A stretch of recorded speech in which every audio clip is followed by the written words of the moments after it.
என்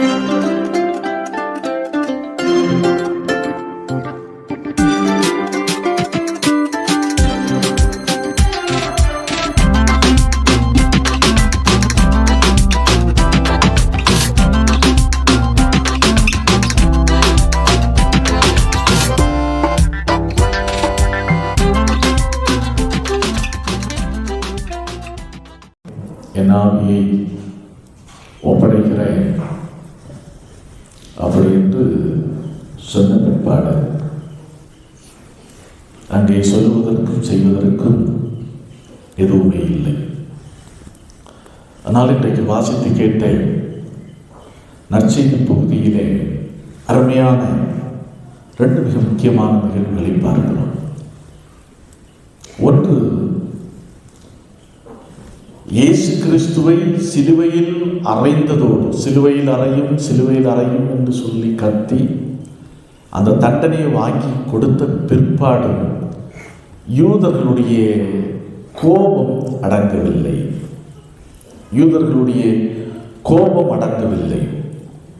இயேசுவை எவ்வளவு சீக்கிரமாக சாகடித்து அவருடைய உடலை டிஸ்போஸ் பண்ணும். அன்றைக்கு அமெரிக்க படை பாகிஸ்தானில் போய் ஒசாமா பின்லாடனை பிடித்து கொன்று, இவர் இருக்கிற இடமே தெரியக்கூடாதுப்பா அப்படின்னு சொல்லி கடலின் ஏதோ ஒரு பகுதியில் போய் அவருடைய சரீரத்தை அவிழ்த்து போட்டார்கள், கடலுக்குள்ளே இறக்கி விட்டார்கள். அதே போலதான் யூதர்களும் பிளான் போடுறார்கள். எப்படியாவது சீக்கிரத்தில், ஏன்னா மறுநாள் ஓய்வு நாள், எப்படி அதற்குள்ளாக கதைகளை முடித்து விட வேண்டும், இவருக்கு இதே இருக்கக்கூடாது என்பதில் வைராக்கியமாக இருக்கிறார்கள். அதான் யோவான் 19வது அதிகாரம் 31வது வசனம் மிக அழகாக சொல்கிறது. 2வது பகுதியை நான் வாசிக்கிறேன். யூதர்கள் பிலாத்தினிடத்தில் போய் அவர்களுடைய காதெலும்புகளை முறிக்கும்படிக்கும் உடல்களை எடுத்து போடும்படிக்கும் உத்தரவு கேட்டுக்கொண்டார்கள்.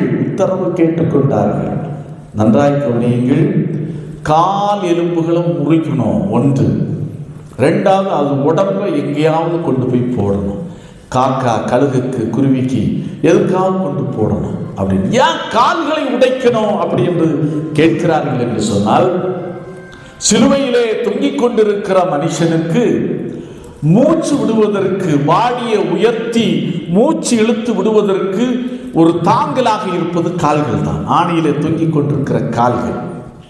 அந்த கால்களை உடைத்து விட்டோம் என்று சொன்னால் என்ன ஆகுன்னா, மூச்சு விடுகிற பிரீத்திங் ப்ராப்ளம் வரும்.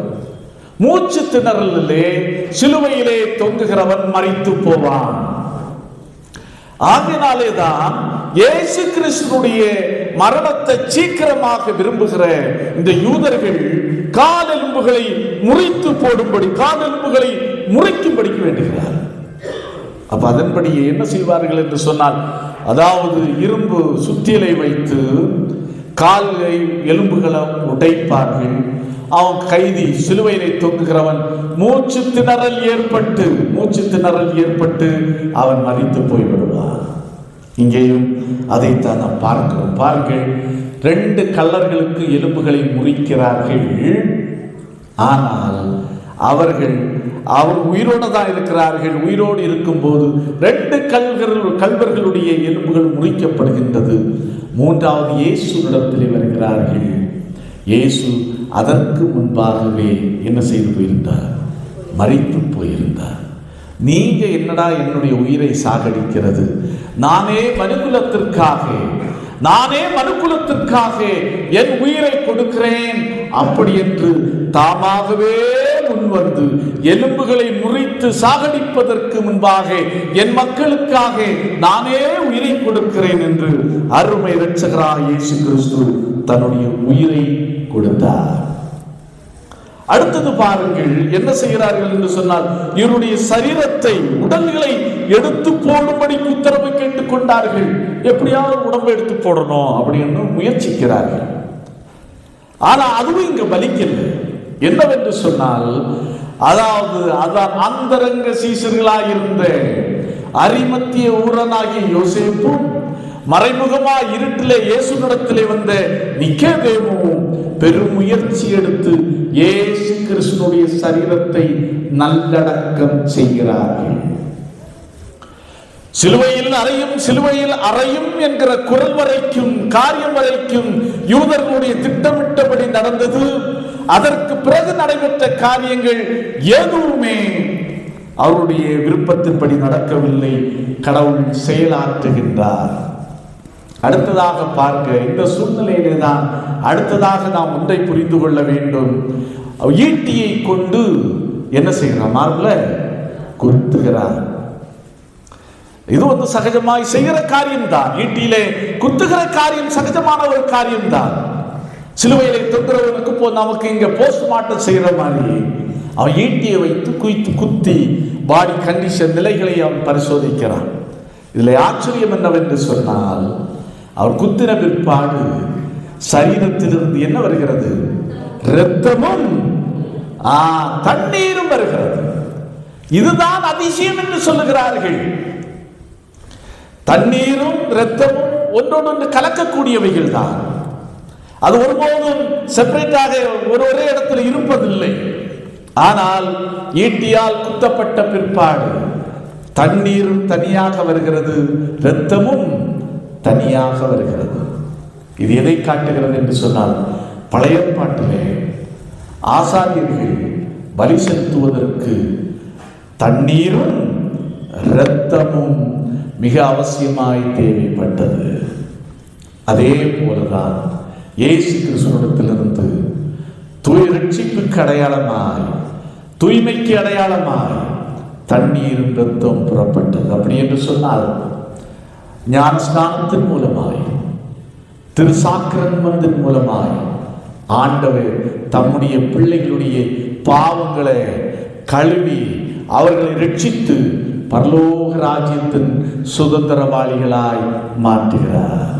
ஆகையினாலே தான் அதனுடைய சரீரத்திலிருந்து தண்ணீரும் இரத்தமும் புறப்பட்டது. தண்ணீர் ஞானஸ்நானம், இரத்தம் திருவிருத்தம். ஆகவே அன்பானவர்களே, ஞானஸ்நானத்தை நாம் சாதாரணமாக எண்ண வேண்டாம், திருவிருத்தையும் நாம் சாதாரணமாக எண்ண வேண்டாம். அவைகள் ஆண்டவர் ஏற்படுத்தி தந்திருக்கிற சாக்கிரமங்கள். இதை உணர்ந்து நாம் அழைக்கப்படுகிறோம். அடுத்ததாக நாம் புரிந்து கொள்ள வேண்டிய காரியம், 2 அந்தரங்க சீஷர்கள். நான் இயேசுவை பின்பற்றுகிறேன் என்று சொன்னவர்களில் ஒருவர் கூட அங்கே இல்லை. நான் இயேசுவை பின்பற்றுகிறேன் என்று சொல்லி தெரிந்தால் என்ன ஆகிவிடுமோ என்று பயந்து நடுக்கத்தோடு இயேசுவை பின்பற்றுகிறவர்கள் மிக முக்கியமான கட்டத்திலே தங்களுடைய பங்களிப்பை கொடுக்கிறார்கள். கிறிஸ்து இயேசுவுக்குள் அன்பானவர்களே, நான் கிறிஸ்தவர்கள் என்று சொல்லிக் கொள்வதிலே, பெருமை பாராட்டுவதிலே ஒன்றுமே இல்லை. எல்லா சூழ்நிலையிலும் நான் ஆண்டவருக்காக நிற்பேன், உறுதியாக நிற்பேன் என்பதுதான் இந்த அரிமத்திய ஊரனாகிய யோசேப்பு நிக்கோதேமுவிடமிருந்து நாம் கற்றுக்கொள்ள வேண்டிய ஒரு பாடம். எந்த அளவுக்கு கிறிஸ்தவன் என்று சொல்லி பெருமைப்படுகிறோம், ஆனால் எந்த அளவுக்கு உறுதியாய் பின்பற்றுவதிலே பெருமைப்படுகிறோம் என்பதை இந்த 2026வது ஆண்டு புனித வெள்ளிக்கிழமையிலே ஆண்டவருடைய சமூகத்திலே கடந்து வந்திருக்கிற நாம் சீர்தூக்கி பார்ப்போம்.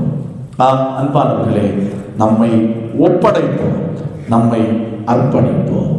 அவருடைய சரீரத்திலிருந்து புறப்பட்ட தண்ணீரும் இரத்தமும் நமக்கு சொல்லுகிறது, இயேசு கிறிஸ்துவினால் மட்டுமே ரட்சிப்பு என்கிற ஆழ்ந்த சத்தியத்தை உறக்க சொல்கிறது. அந்த இரட்சகருக்கு நம்மை அர்ப்பணித்து அவர் மனுகுலத்தின் மீது வெளிப்படுத்தின அந்த தியாக அன்பை நாம் பிறருக்கு பறைசாற்றி வாழ்வோம். அப்படி என்றால் மட்டுமே இந்த நாளை நாம் நினைவு கூறுவதிலே அர்த்தம் உண்டு. அவ்விதமான ஒரு வாழ்வுக்கு ஒப்பு கொடுப்போம். ஆண்டவர் தாமே நம்ம ஒவ்வொருவரையும் ஆசீர்வதிப்பாராக.